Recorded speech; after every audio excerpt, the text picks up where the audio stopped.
Here it says that Jesus stood before the governor, and the governor asked him, saying, "Are you the king of the Jews?" And Jesus said to him, "It is as you say." Now we'll just stop there because we're introduced straight away to a new character in this whole saga, and that would be the governor. We know that this governor's name is Pontius Pilate. Verse 13 addresses him specifically by name, and he is central to today's text. Now, who is this governor? Before we get too far into this, I want to give you guys a bit of a glimpse into who this man was so that we understand that as we move forward, because I think it's important to do so as we look at this individual.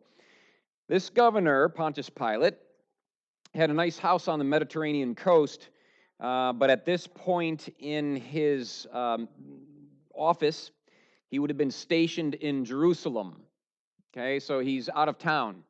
On site at Jerusalem during the Passover, it was common for them to have additional officers in town during important Jewish gatherings like this, where there was lots and lots and lots of people coming from all directions, in order to prevent uprisings. So at the time of the Passover, there would have been more officials, more authority, there would have been more officers, more soldiers, and all just kind of try and keep order in the community there.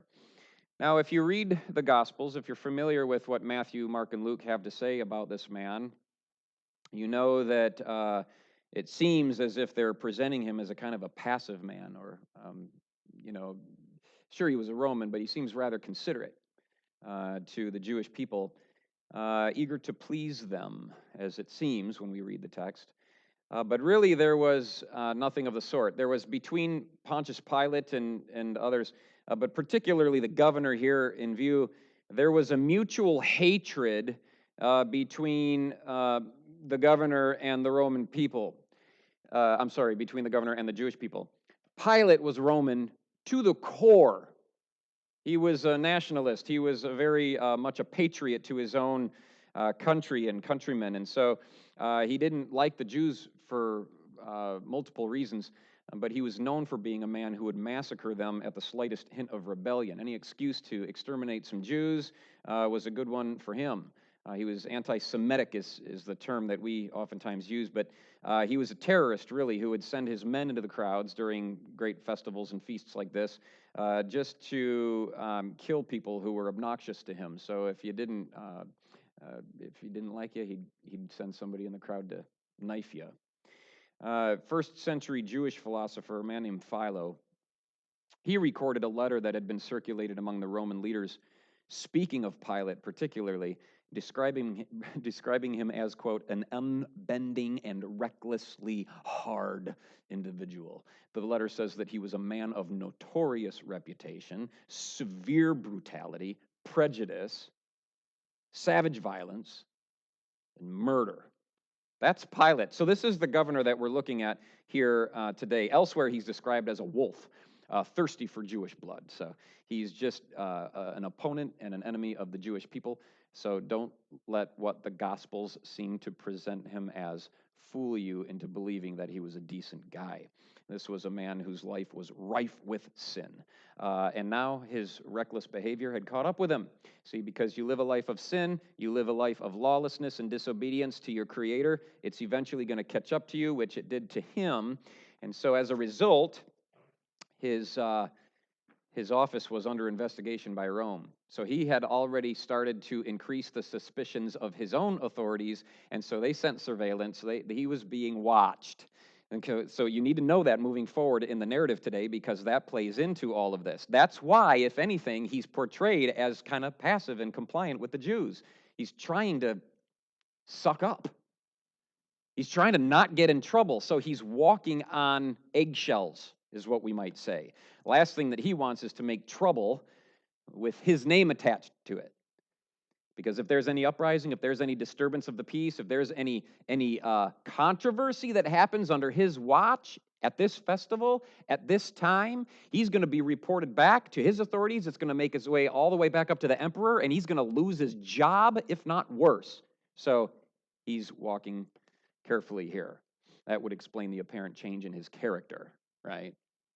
The freedom, I'll tell you on a personal note, that sin promises you was the same sin that he was tempted by, and it promised the same freedoms that it promised Pilate. So he took the bait and walked in sin for many, many years, and I say now it's catching up to him.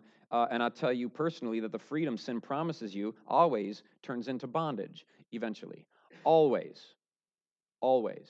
See, sin promises freedom. Live as you want, do as you please. Pilate did that. If he didn't like you, he'd shank you or send somebody else to do his dirty work. He was a terrorist. He had hitmen. He lived however he wanted, no authority. He was top dog. He didn't like you, too bad. And now he's on the receiving end. So Pilate is no exception to the rule, the universal law that says sin is only sweet for a season. Sin is only sweet for a little while. I love the fact that the Bible is honest enough to acknowledge the fact that sin is sweet, because we would all concur. Sin is awesome.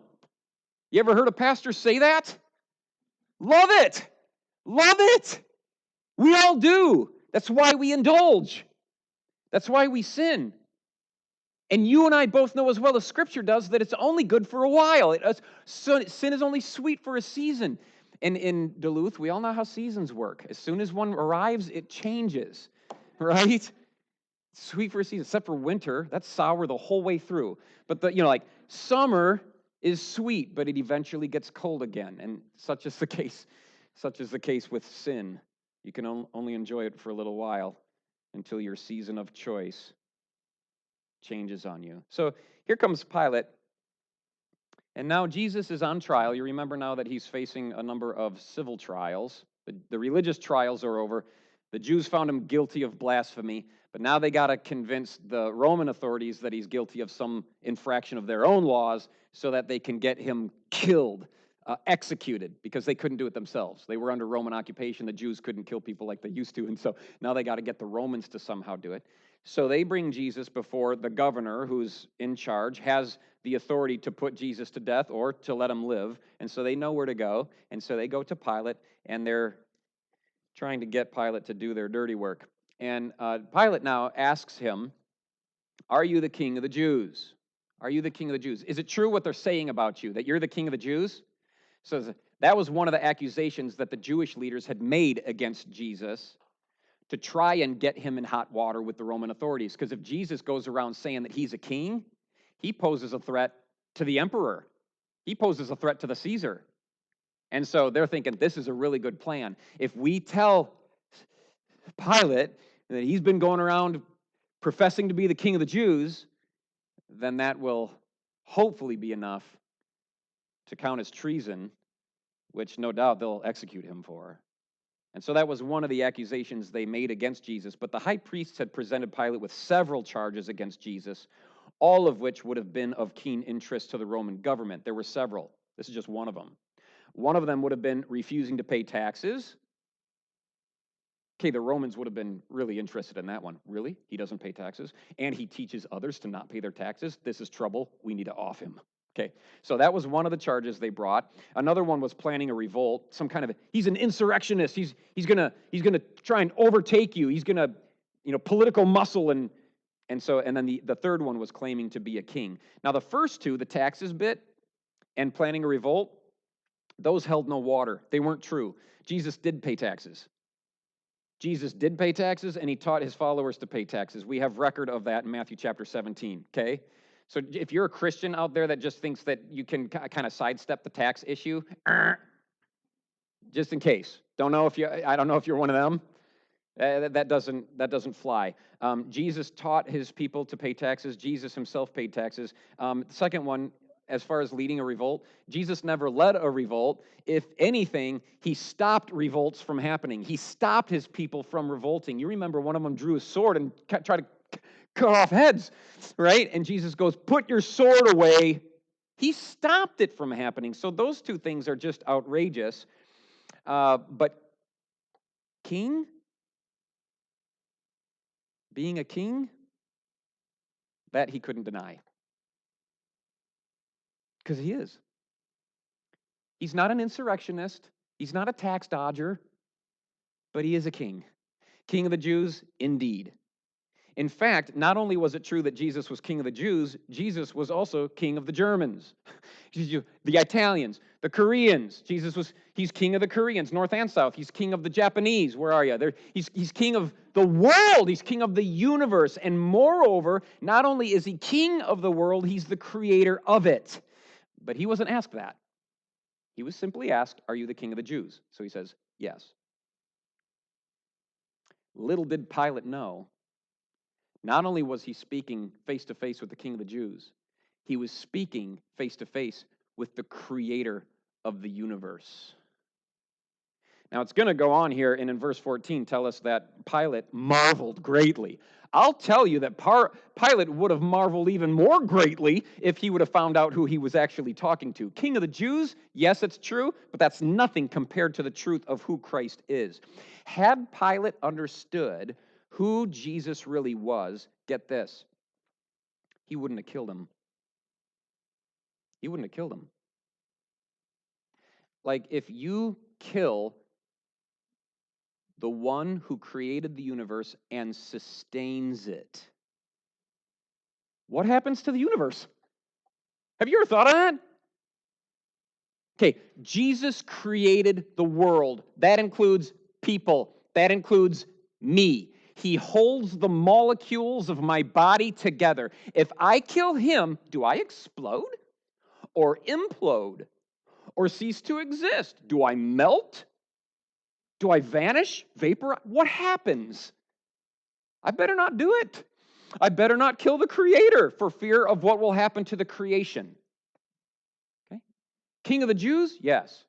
King of the world? If Pilate would have known that Jesus was the king not only of the Jews but of the Romans as well, he would have second-guessed his decision to put him to death. So he wouldn't have done it. 1 Corinthians 2:8 confirms and says, quote, the rulers of this world, that includes Pilate, didn't understand the mystery.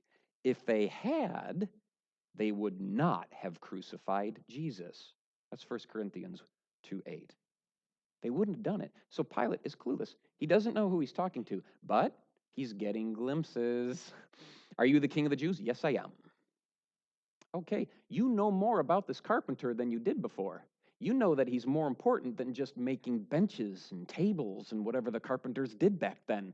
This man is a king, not a carpenter. He's a king. So that alone should have made Pilate second guess his decision to move along with the trial. But it didn't. It didn't. Verse 12. While Jesus was being accused by the chief priests and elders, he answered nothing. So then Pilate says to him, do you not hear how many things they testify against you? Like, you moron. Charge after charge after charge. They're hollering everything. And you're just going to stand there like an idiot and say nothing? Jesus answered him not one word in verse 14. And that's what made the governor marvel greatly. This is probably the first and only time in Pilate's 10-year career as governor of Judea that he ever saw a defendant not beg for his life. Okay. Pilate had a 10-year career as governor. He probably stood on the judgment bench and, sat on the judgment throne time and time again. He executed, he crucified lots and lots of people. This was just kind of par for the course. Just another morning. Who's on the docket? Bring him up. What are the charges? Kill him. He was obnoxious to me anyway. And then here's this one. Are you king of the Jews? Yeah. And they're just hurling insults and accusations, and Jesus is just standing there. And Pilate's like, what are you going to do? What are you going to say to that? Aren't you going to defend yourself? And Pilate's mind is blown. Marveled greatly, that's what it means. In the original English, it means, what?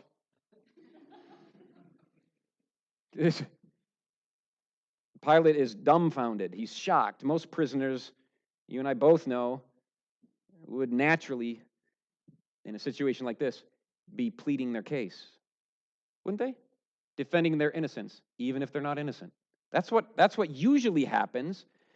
All right, they might just step up and either try to confess their way out of it or lie their way out of it, but either way, they're going to be quite verbal in a situation like this to try and get themselves out of execution. And yet, here's Jesus,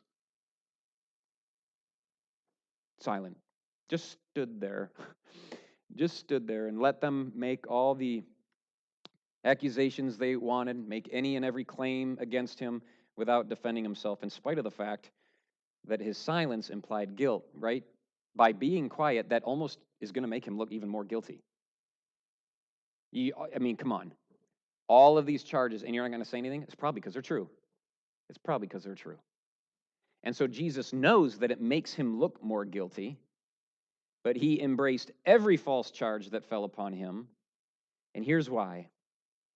Because to clear himself of the accusations brought against him, which he easily could have done and probably was tempted to do, but to clear himself of the accusations brought against him would have left, quote, the load of guilt upon those whose place he came to take.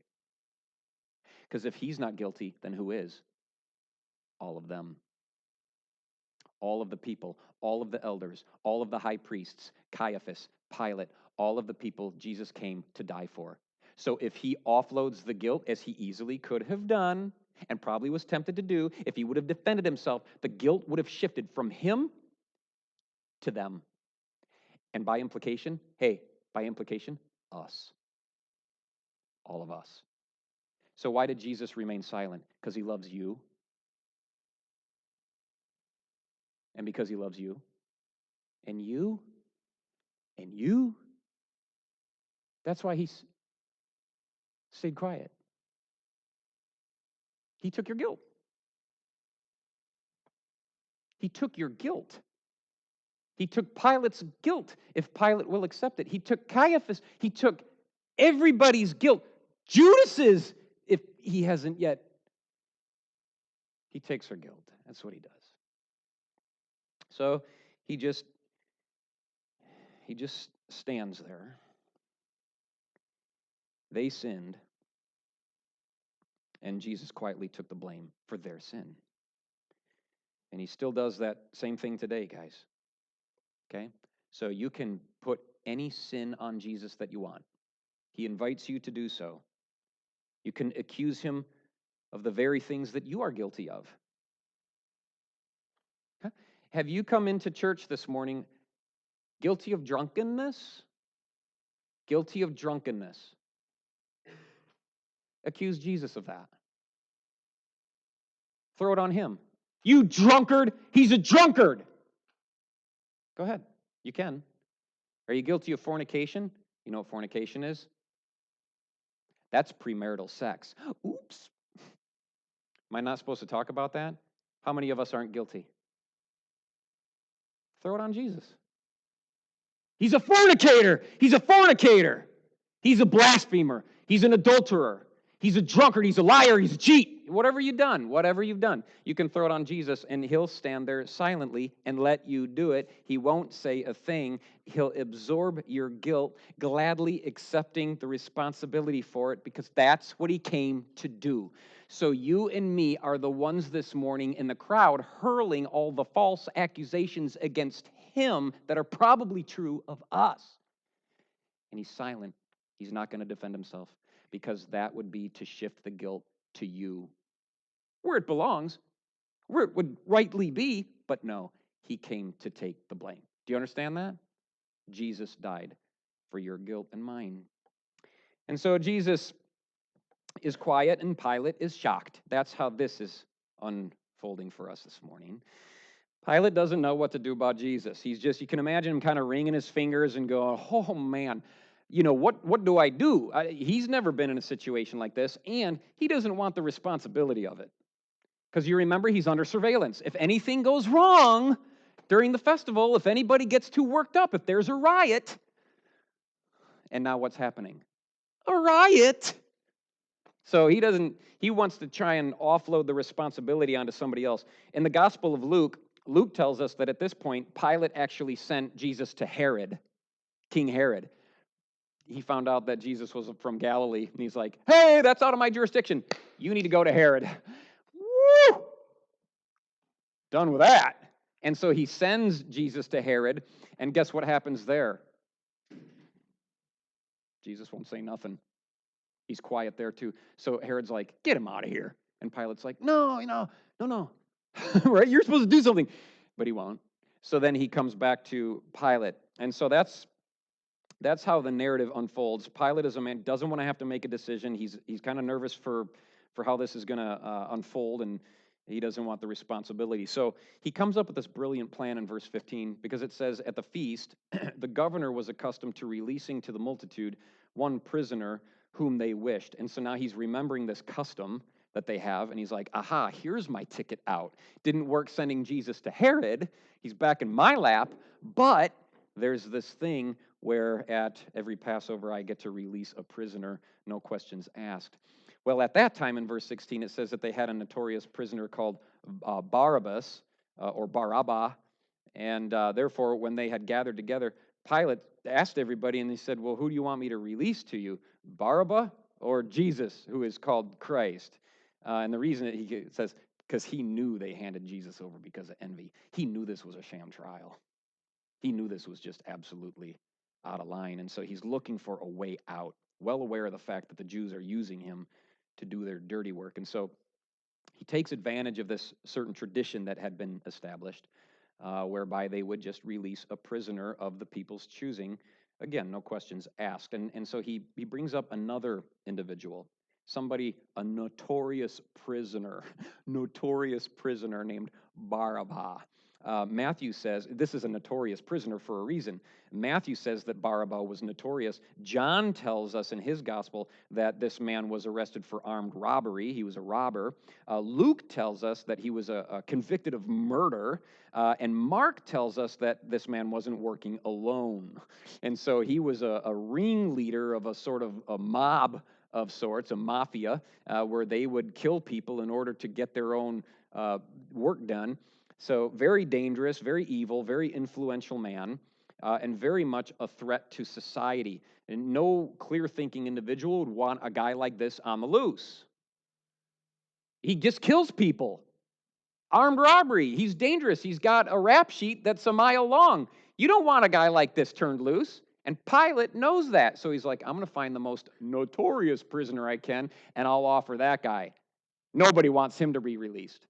And so I'm going to go, do you want the really bad guy that's a threat to society to just be roaming among you? Or do you want Jesus, who healed a bunch of people and fed people for free and educated everybody? Which one? He knows, at least he thinks he knows, that they're going to choose Jesus. Let Jesus go. Jesus isn't that bad of a guy. Barabbas? Good grief, he killed my cousin, right? Execute that man. So his intent was to find the worst criminal in the entire penitentiary and then let the people choose between him and Jesus, with the assumption that the majority of the people would rather execute Barabbas and release Jesus. I think that's a very clever plan. To his chagrin, it's not going to work. But I want you to remember that it was only days ago that the crowds were cheering for Jesus as he rode into Jerusalem. You remember that? I mean, they were just happy about Jesus. It was the leaders that wanted Jesus dead. Verse 18 tells us that. And so Pilate figures that, well, they're going to let Jesus go. He was well aware of the fact that the crowds favored Jesus, okay? Remember that. Pilate was well aware of the fact that the majority of the Jews favored Jesus, which at this point they actually did. And I'll explain how that shifts so dramatically in a moment. But before I get there, the man's name is Barabbas. Now, it's Bar, B-A-R, is oftentimes placed in front of a Jewish name to indicate who the father of that individual was. So if you ever remember Jesus calling Peter Simon Bar-Jonah, Simon Bar-Jonah. Bar means son of. Jonah would have been his dad. Simon Bar-Jonah means Simon, son of Jonah. And so there's a few times in Scripture where there's a hyphenated bar and then this. So Bar-Abba, bar means son of. Do you know what Abba means? Abba. It's a verse. We say it. The Bible says you say it. Abba, Father. Abba, Father. Abba means father, like father, daddy. And so who is this? Son of Barabbas, son of the Father. This is son of the Father. And what's even more interesting is that in the original texts, they provide not only his surname, Barabbas, but they actually include his first name. So if you look at the original language, we find out that his surname is Barabbas, but it doesn't include it here in the New King James. But it includes his official name, which, guess what? His name was Jesus. Jesus Barabbas. Jesus, son of the Father. And so when Pilate asks them in verse 17, who do you want? He's offering them two different Jesuses. Do you want Jesus, son of the Father? Or do you want Jesus, the one who's called Christ? Which Jesus do you want? You get to pick. Everybody gets to pick the one that they prefer. And you know what? It's all going to come down to democratic election. They all get to cast their vote. You either want this one or you want that one. And let me ask you this morning, which kind of Jesus have you picked for yourself? Because there are more than one for you to select. And there's only one that's true and right, but there are many others. Who have you decided your Jesus is going to be? What's he like? And if you explained him to me, would your definition match the scriptural identity that we find of the true and living Lord? Lots of people have lots of belief in Jesus, and there's lots of Jesuses to choose from, but I'm telling you that there's only one. Apparently, though, as we see here, you can have a politically charged Jesus who approves of all kinds of revolt,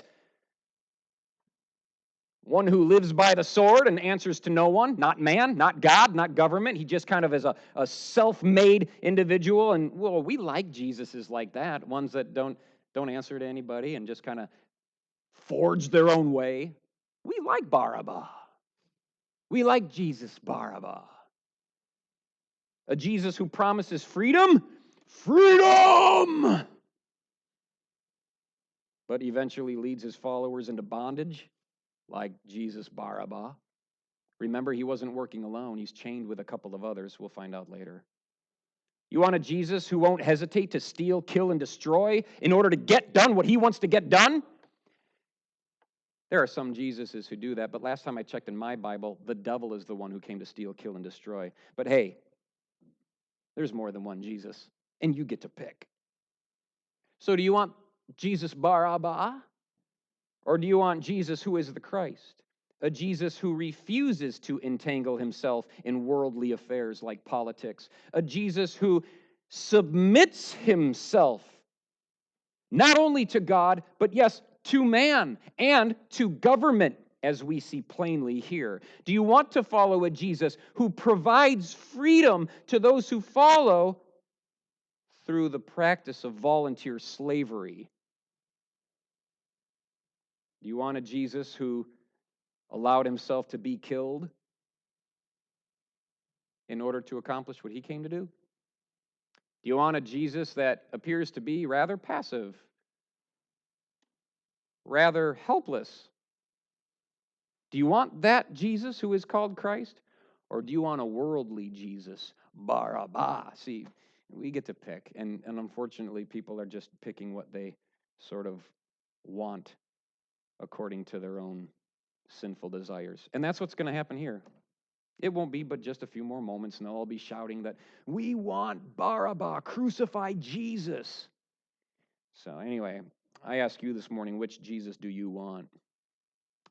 If you were in their shoes, whose presence and whose spirit would you most want to preserve in your life and your community?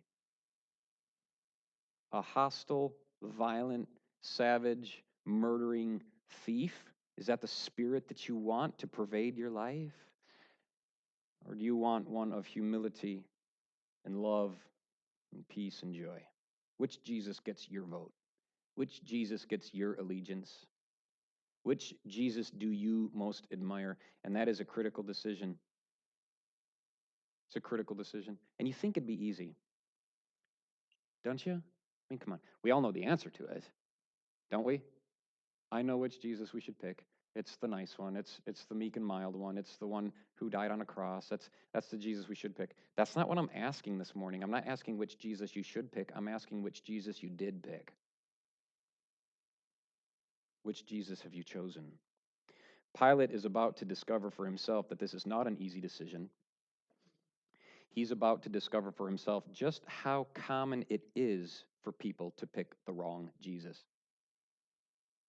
So with all the confidence that a man could ever have, he asks them again, which one do you want? Assuming they're going to choose to release Jesus and crucify Barabbas. So he asks, who do you want me to release? Look at in verse 19. He was asking again, but while he was sitting on the judgment seat, his wife sent to him, saying, have nothing to do with that just man. I've suffered many things today in a dream because of him. Now, what's this? Matthew's the only one that records this interruption. But it's interesting that there's an interruption. Now, you remember how I said it's at this point that all of the crowds, the majority of the Jews, loved Jesus. Okay? You remember only days ago they were just, Hosanna, son of David, right? They love this guy. Jesus is awesome, and they know it. But now, just as Pilate asks the question, which one do you want me to release? Suddenly now, he's interrupted. Just as it says in verse 19, he's taken his place in the judgment seat. So he's on the verge of making the decision final to release Jesus, presumably, and wash his hands of all responsibility. But then he suddenly, unexpectedly, gets a message from his wife. She's off stage somewhere, but she sends a message and it reaches him. And I believe that the message itself would have been incredibly startling for him to hear this. The timing of it wasn't coincidental. I mean, he's just about to, and then his wife sends a message and goes, you better leave that guy alone. You cannot crucify Jesus. He's innocent. He's just. And when you consider the timing of it, I think that this would have sent shock waves through the mind and conscience of Pontius Pilate. This would have been like being on the verge of committing adultery against your spouse, only to get a text from your spouse saying, I love you. You're crawling into bed with somebody else, and your phone goes off, and it's them. Now, for you to go through with the act anyway, imagine what that would do to your conscience. Imagine the fight you'd have to put up against what you now know and have just like a flood recalled that you are about to commit a great act of sin against somebody who loves you that deeply. And that's exactly where Pilate is at right here. And he's going to forge ahead anyway. Ignore his wife, ignore the counsel that came through the Lord, because, guys, this dream had been given by God. Make no mistake, this wasn't just like, I had a funny dream. God met her in her dream. And the reason is not why we might think. Okay? God sent that dream to this woman, but it wasn't so that Pilate would put the brakes on the trial and dismiss the case and release Jesus. Okay? That wasn't the reason why God sent the dream. And I know that God didn't want to put the brakes on the case and have Pilate release Jesus because, listen to me, God wanted to see Jesus on a cross as much as Caiaphas did. God wanted to see Jesus Christ on a cross as much as any of the God-hating Jewish religious leaders did. So what was the reason for the dream then? If God wasn't trying to, through his wife, get Pilate to release innocent Jesus, then what was God trying to do with the dream? You want to know what that was? The reason God had that dream come to her was to suspend the proceedings just long enough to give the priests in the crowd the time they needed to sway the opinion of the masses. And that's exactly what they're going to do. While Pilate is distracted with this message coming out of nowhere from his wife, the priests and the elders are going to get to work right quick and mingle through the crowds and get everybody stirred up against Jesus. So you remember just before that text message came, they all loved Jesus. In only a matter of moments, they're going to be persuaded that he's a bad guy. Look at verse 20. the chief priests and elders persuaded the multitudes that they should ask for Barabbas and destroy Jesus. So that's what's going on while he's reviewing the texts, while he's kind of trying to filter through the message and figure this all out. I don't know how long it took, but that's what they're doing. So it was just prior to this, the multitudes really liked Jesus. If the decision to release Jesus or Barabbas came down to a vote, there was no way the priests would win. And so they're getting to work trying to convince the people to shift their vote. I don't know how long it took for verse 19 to run its course, but apparently it was enough time for the Jewish leaders to turn the hearts of the people against Jesus. What they said or how they did it, I don't know. But they were successful in their attempt. Their campaign was a win. They swayed the hearts of the multitudes against Christ. That not only speaks to the assertiveness of their effort, they were aggressive. They were working quick. And they were exerting all the pressure that they could muster as authority figures in the community. So it speaks not only to their assertiveness, but the fact that they were able to sway so many people so quickly speaks also to the shallowness of the devotion in the average follower of Christ, at least in the first century. Not so sure about the 21st century, but I have to wonder if there aren't similarities. Perhaps we're just as shallow. Maybe it's true that your heart is swayed away from Jesus in a moment's notice. It all depends on how your day looks, what opportunities you're given, what temptations you face. Maybe your allegiance is still with Jesus right now, but maybe, given the right circumstances, you'd flip on him just like they did. I don't know. All I do know is that they're extremely shallow in their devotion to Christ. Hardly took anything to pull them away from Jesus. Happened in minutes. But now Pilate comes back from the distraction. He wants to find out, are you going to choose Jesus? Are you going to choose Barabbas? And so perhaps unbeknownst to the fact that they had been working in the crowds, he resumes the interrogation and asks the question once again in verse 21. He answered and said to them, which of the two do you want me to return to you? And they said, Barabbas. What? That is not what he expected. Barabbas? Look at it. Pilate said to them, what then shall I do with Jesus who's called Christ? And they all said to him, let him be crucified. Let him be crucified. Not Barabbas. Release Barabbas. Let Jesus be crucified. Pilate is stunned. Just opposite of what he expected. Once again, his plan is foiled. I mean, he's been trying to dump him off on Herod, and he's just trying to well, who do you want? Maybe we could let you. And he's just failing and failing and failing. And what he's doing, he doesn't realize it, but he's painting himself into a corner. He's trying to avoid a decision that he's going to be forced to make. So many people like him don't want to make the decision on Christ. Don't want to. I'll try and play the middle ground. People do what Pilate's doing here all their life. Play the middle ground. I don't want to outright say I hate Jesus Christ, but I don't want to give my life to him either. So I'm going to try and dance and duck and dodge and weave all my pathetic life like Pilate did, vacillate between a pretty decent guy and an absolute brute so that nobody really knows what to make of me. Just kind of like a double-minded individual, just living two lives, secret here, public here. And what God's doing is he's keeping enough paint in your bucket for you to successfully paint yourself into that corner you're headed for. He'll do that. But eventually, just like it did for Pilate, it will catch up to you, and you will be forced to decide. Pilate now is in the hot seat. You would think he was being on the judgment throne, that he held the authority. Nope, God does. And when God wants you to choose, he's going to force you to do that. So here's these people now going, well, crucify him. Let him be crucified. Who are these people? We need to answer that before we go any further. Okay, who's in the crowd? Who are these multitudes of people? Because that's the word that's being used to describe them.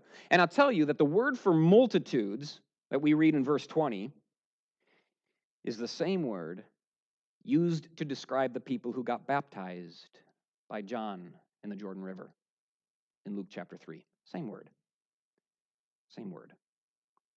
The word that's used to describe this crowd is the same word that's used to describe the people that Jesus fed with fish and bread in John chapter 6. It's also the same word that's used of the great crowds that Jesus had graciously taught all things in Mark chapter 2. And it's the same word that's used to describe all of the sick and diseased people that he healed in Luke chapter 6. It's also the same word that's used to identify the masses who followed him into Jerusalem earlier that week, who spread their coats on the road and called him the Son of David in Matthew chapter 21. So who are these people? Not sure, but it ain't looking good. Only days ago they were shouting, Hosanna, Hosanna, and now it's crucify him, just kill him. That's amazing. That's amazing that people can shift so dramatically. This isn't just a change of opinion. This is polar opposite from who these people were only moments ago. And Pilate recognizes that something is wrong and things aren't going according to his own plan. And he says, why? Crucify him? Why? What evil has he done? They don't have an answer. What evil has he done? Well, he hasn't. But they're not going to answer that question. They just shout and cry all the more, saying, let him be crucified. They're just insistent upon it. What evil has he done? See, Pilate can clearly see that Jesus is innocent. What evil has he done? Pilate, the Roman governor, who finds Jewish people so obnoxious that he has them executed just for fun. This is a guy who, at the slightest hint of rebellion, would just massacre people. And now he's looking at this Jew that all the Jews want dead, and he's defending a Jew. He's like, but what did he do? What did he do? He can clearly see that Jesus is innocent. Now, if you haven't noticed, Matthew, the author of this gospel, has kind of been stringing together for us an airtight case for Jesus' innocence. And he's been doing so on the most unlikely testimonies of witnesses that you never would have expected. First, Judas. Judas, if you remember, Matthew records it. Judas testified of Christ's innocence. You remember? He came into the priests after he had betrayed. He comes and he says, Jesus is innocent. I've betrayed innocent blood. This was me. He didn't do anything wrong. So we have Judas's confession in verse 4 of this chapter. Then after that, it's the chief priests. The chief priests themselves who admit that the 30 pieces of silver was blood money.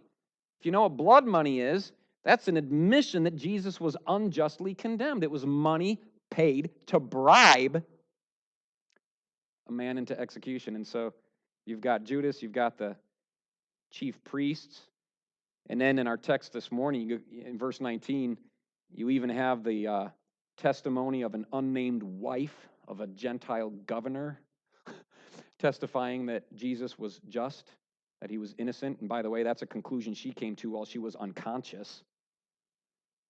Even unconscious people know how Christ is innocent. And then lastly here, this brutal Jew-hating terrorist in verse 23 is going, come on. What did he do? He didn't do nothing. This guy's innocent. And so, has Matthew done his job? Jesus is innocent. You get that, right? Judas agrees. High priests agree. Pilate agrees. Pilate's wife agrees. People we know, people we don't know, evil people, wicked people, brutal people, they all know Jesus is innocent. Everybody knows Jesus is innocent. Everybody. That includes you. So you can say what you want about Jesus. I'm telling you, everybody knows Jesus. Everybody knows Jesus, and everybody knows he's innocent. Everybody knows God exists, and everybody knows God is right. Do you understand that? There's no such thing as an atheist. Bible backs this up. People know that there's a God. They know that they'll answer to God. That's why they clamor so desperately for a way out, because they know they're accountable. That's the whole reason for the madness that we see out there. People hating Christianity. That's why people put swords to their throats and guns to their heads. That's why they've been martyring them ever since the beginning. They hate this because they know it's true, and they would murder God all over again if they could, because they want to just eliminate him from their conscience. Everybody knows that there is a God, and everybody knows that he's innocent. Everybody knows they're the guilty party, not Jesus. And what do we do with that information? Oh, just about anything we can to get ourselves off the hook, but nothing works. Again, big bucket of paint, us in a corner. Pilate is making his way into that proverbial corner. In verse 23, Pilate asks what evil he's done. Nobody has an answer. They just insist that he die. When Pilate saw that he couldn't prevail at all, verse 24, at all, but rather that a tumult was rising. That's a riot. Oh no. Right? This is the very thing he didn't want to happen. Great. You know, it's funny. This is the very thing that the Jews didn't want to happen. You remember back when they said, hey, we got to find a way to arrest Jesus, but don't do it, when everybody's around because we don't want a riot. They were trying to avoid a riot. And now the very riot they were hoping to avoid is the one they're trying to instigate. Get everybody worked up. Start throwing dirt. Throw some dirt. Hey, crucify him. We don't want him around. Get nasty. Get wild. Get unruly, because that'll paint Pilate into the corner. See, God is going to find a way to force you to choose who you're going to surrender your life to, what you're going to surrender your life to, if you're going to finally admit that Jesus is right and true and that you are wrong.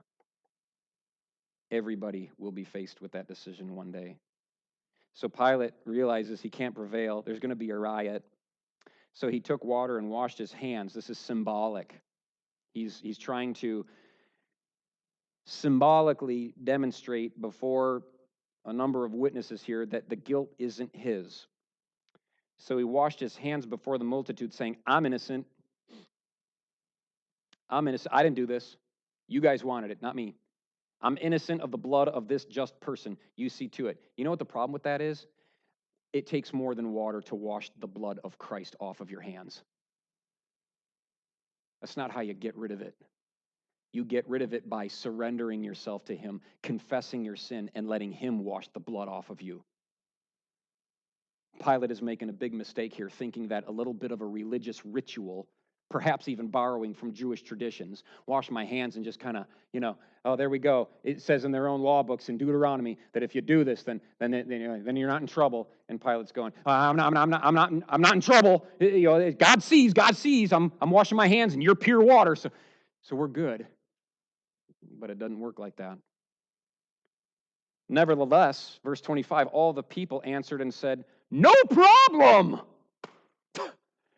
His blood be on us then. We'll take it, no problem. And our kids. Like we care. So they're saying, we'll accept the curse, if there is one. We'll accept no problem. Just kill him.